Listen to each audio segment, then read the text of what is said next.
science guy, is set to be honored with a Lifetime Achievement Award at the Children's and Family Emmy Awards next month. But he isn't a scientist, and Bill Nye's definition of science isn't scientific at all. He used science as a shield to attack those who aren't willing to adopt crackpot ideas like not eating beef or giving up their cars, as demanded by AOC's communist-style Green New Deal, which Bill Nye endorsed. Here's one such moment.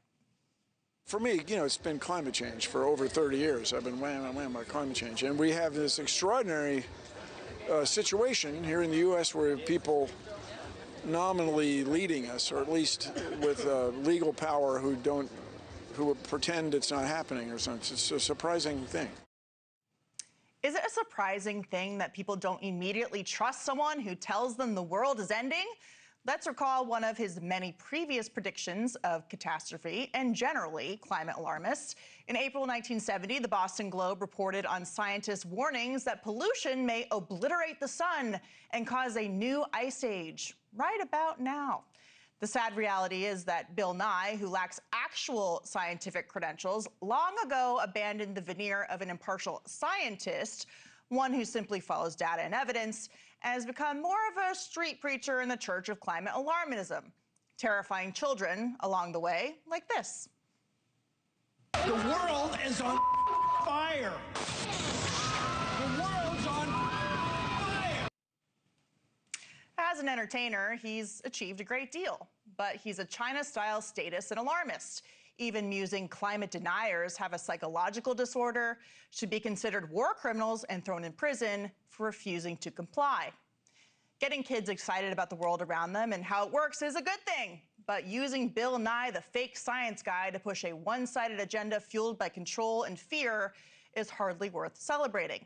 Not to mention, Bill Nye's belief people should be punished by the government for having too many kids at a family and children's award show makes things weird and awkward. All right, leaving the gloves off for now because I want to bring in someone who knows Bill Nye and to discuss his award. Joining me now is author of Apocalypse Never, Michael Shellenberger. So, Michael, what are your thoughts about Bill Nye, the, quote, science guy, getting this Lifetime Achievement Award at the Children and Family Emmys? Hey, Katie, thanks for having me. I think it's a bad sign. I think that Bill Nye, as you said, he's been really irresponsible in the things that he said.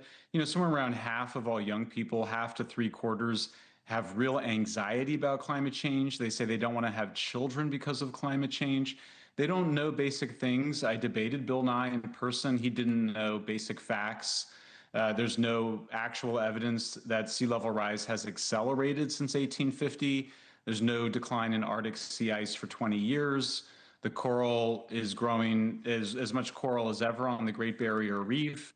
I think global warming is happening, but even as you pointed out there's a number of scientists who think that human contributions to climate change may have prevented a cooling era, which everybody agrees which would be much worse. That if you had to choose between warmer and cooler, you would choose warmer because far few people will die from heat than from cool, and also it's much better for agriculture. So the fact of the matter is, very few people die of extreme weather anymore. We produce 25% of our food production is in surplus. We just are so productive in terms of food and agriculture. All of our problems have to do with managing the negative side effects of civilization. Not this kind of, pre-modern, superstitious view of the weather gods that Bill Nye has. Right. Yeah, I was in Argentina over the Christmas break, and we went on a lot of hikes up in the mountains and near glaciers where there are fossils from the ocean that are millions of years old because, yes, the Earth does change, and it's been changing for a very long time. We don't have to be afraid of it. But let's change to a different subject now. You've covered wind farms and the way that they've negatively impacted the environment, especially when it comes to wind farms that are put out into the ocean without a lot of scientific information or data before they're approved. Last week, a judge overruled President Trump's effort to pause wind projects offshore in New York, and construction is going to continue off of Long Island. So how is that going to impact the wildlife and environment there? I mean, it's terrible. I think that what people need to understand is that if you want to reduce humankind's negative environmental impact, then you should want more energy dense, or we call power dense forms of production. The most power dense of which is nuclear power, which, by the way, Bill Nye and most environmentalists are against for completely irrational and ideological reasons. But they are building these wind turbines on these very shallow, people should know the East Coast is actually very shallow. And we have very good evidence that wind industry construction leads directly to the deaths of whales through multiple mechanisms. The first is the noise.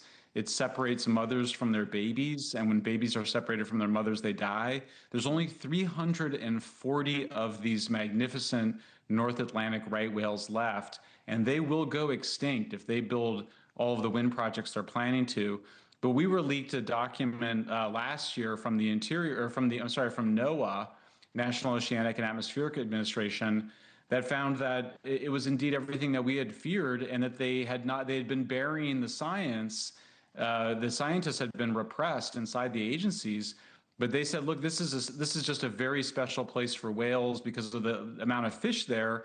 And they said that if the wind turbines get constructed, that what they do is they basically, the fish go away because of the vibrations and the noise. You don't have the fish there, which the whales eat. So it's an awful situation where, in an attempt to, and they shut down the nuclear plants on the East Coast. So, in an attempt to sort of deal with climate change, which is really, not shown significantly, really any significant measurable harms, they're going to end up making our North Atlantic right whale extinct. That's the consequence of these ideological crusades that really don't have anything to do with saving or loving nature. Yeah, I mean, it's incredible over the last even just 10, 15 years, this climate alarmism and how much it's led to policies and projects like these wind projects that aren't just happening in the ocean, but all over the West, destroying the landscapes there and the ecosystems in places like Arizona, Montana, for the sake of some kind of profit. They claim it's to help the environment, but as we know, as you mentioned, nuclear is a much more efficient way to clean up the environment and to use energy. These wind farms are destroying the environment, and they don't produce a whole lot of energy. Michael Shellenberger, would love to have you back as soon as you can come. Thank you very much for coming on tonight. Great to talk to you. Great to be with you, Katie. Thanks. Thank you for watching. Subscribe below and download our NewsNation app right now on your phone, and you will get fact-based, unbiased news for all Americans.